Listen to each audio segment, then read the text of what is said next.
父母離婚可以點樣幫助孩子適應呢？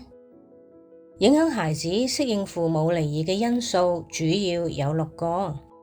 第一，父母自己喺離異過程中嘅適應。第二，父母給予孩子情緒上嘅支援。第三，如何告訴孩子父母嘅離異。第四，孩子嘅生活及探視安排。第五，父母嘅溝通及解難模式。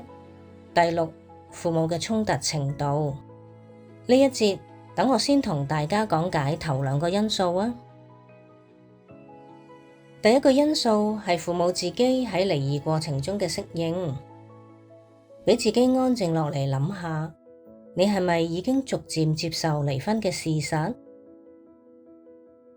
係咪已經放低前配偶，唔再糾纏喺彼此嘅關係？係咪已經放低彼此嘅恩怨，唔再讓往事打擾自己？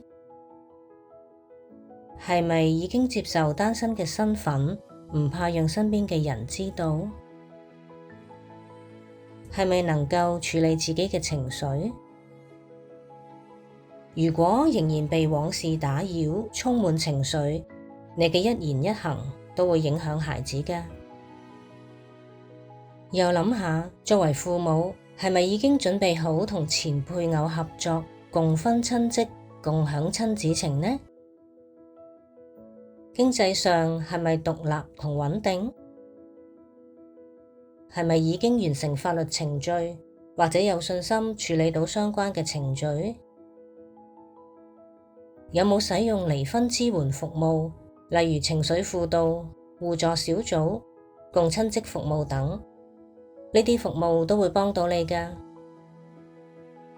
如果你喺各方面都逐漸準備好，安定落嚟，孩子嘅心亦都會隨之而安穩落嚟。第2個因素係父母給予孩子情緒上嘅支援。有冇留意到孩子喺情緒同行為上有異？抽時間同孩子傾訴心事，引導佢哋表達情緒，給予安慰、支持同肯定啊！又可以用唔同嘅方法協助佢哋抒發情緒，例如畫畫、玩泥膠、玩玩具、彈樂器、做運動等。接納孩子都有佢哋嘅情緒，唔好怪責，要協助佢哋去疏導。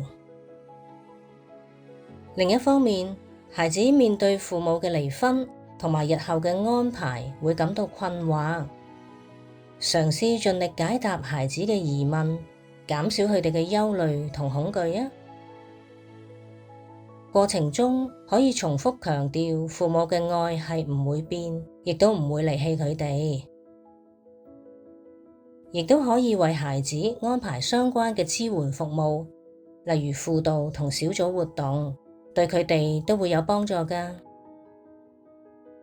今節講到呢一度，下一節再見。